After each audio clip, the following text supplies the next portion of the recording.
कविता रंगहीन कविता। कवि जे सागर। वाचन श्री भवानी नेपाल। कविता रंगहीन कविता।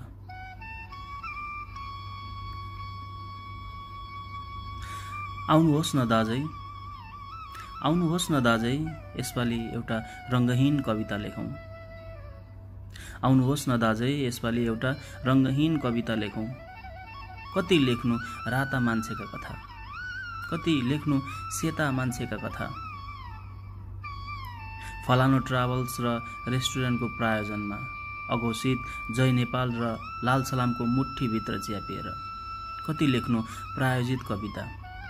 आउनुहोस् यसपालि एभरेस्ट क्लबको स्टेजमा नचढिकन, कार्लटन होटलको डबलीमा कुण्ठा नपोकिकन, इम्पेरियल स्वीट होटलको 8औं तल्लामा नउक्लिकन, बर्दोबई चोकको पार्कमा खजुरको बोटमुनि यसो ओत लाग्दै भुइँमा बसेर हामी भुइँ मान्छेका कविता लेखौं।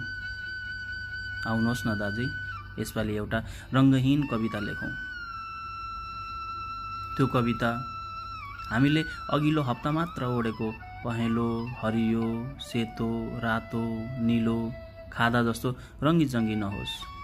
त्यो कविता एयरपोर्टको ट्याक्सी भाडा मिनाहामा जनही पठाइने 50 ग्राम सुनको चुरा जस्तो पहेँलो रङको नहोस्।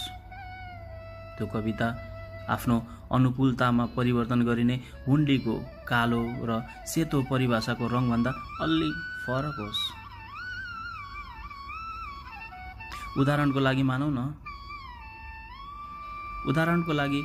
न बेलटारबाट झरेको बेलबहादुर दाइले बुर्ज खलिफा मुनिको सडक मर्मत गर्दै गर्दा छ्याई छ्याई बजेका बेलचाको आवाजसँगै तरतरी झरेका पसिनाको रङ कस्तो हुन्छ हो, त्यस्तै रङको कविता लेखौं। आउनुहोस् न दाजै, यसपालि एउटा रंगहीन कविता लेखौं। त्यो कविता प्रवासमा नेपाली संस्कृति जोगाउन हप्तै पछि हुने सांस्कृतिक धमाका कार्यक्रममा अर्धनग्न मैच्याङले हामीलाई प्रदर्शन गराइदिने वक्षस्थल, नितम्ब र तिघ्राको जस्तो निखर सेतो पनि नहोस्। त्यो कविता कुनै आमुख संस्था या व्यक्तिको स्तुतिगान लेखिदिए बापत अघिल्लो जुम्माको रात तारै होटलमा हामीले पिएको रातो, सेतो, पहेँलो मदिराको गिलासको रङभन्दा अलिक फरक होस्। उदाहरणको लागि मानौ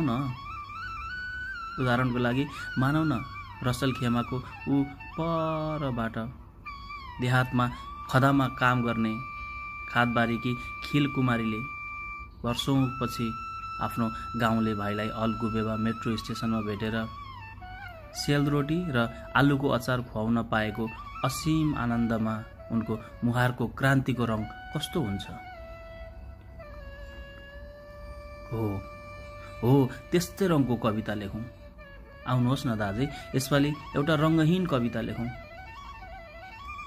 लेख्न त विगत 4 वर्षदेखि घर जान नपाएका काभ्रेका कर्णबहादुर, जो अलिहारको मजारामा भेडालाई घाँस हाल्दै गर्दा 2 दिरामको डाटामा पिसी फोन एक्टिभ गरेर मेसेन्जरमा आमाको अन्तिम ढुकढुकी सँगैको लरबरिएको स्वर सुनिरहँदा पनि छुट्टी नमिलेको मनोदशामा उनको आँखाको किनारामा छछल्किएका आँसुका रङ जस्तै कविता पनि लेख्नु थियो।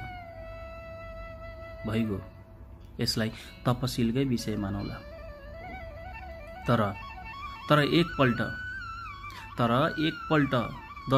दशकौं यतै बिताएर पोहोर साल मात्रै अब आफ्नै देशमा बस्छु भनेर फर्केका चितवनका चित्रप्रसाद देशको अवस्थाले आजित भएर फेरि कान्तिपुरको विज्ञापन हेर्दै, फेरि मेन पावरको लाइनमा ठेल मठेल गर्दै, फेरि एयर अरेबियाबाट हिजो मात्रै झरेर झोला बिसाउँदै खुइया गरेर किन जानु कान्छा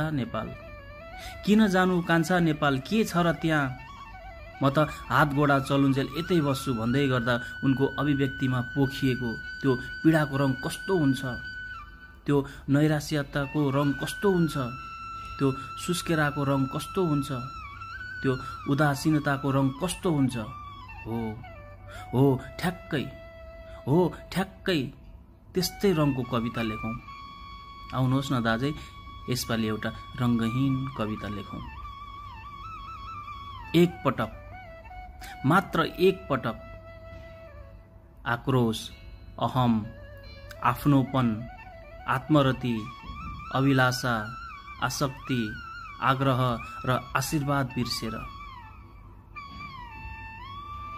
कुण्ठा, कीर्तन, कृपा र किचलोको कुरा नगरिकन लालच, लालछना र लोकाचारलाई लत्याएर तल हामीले टेकेको धरतीभन्दा 1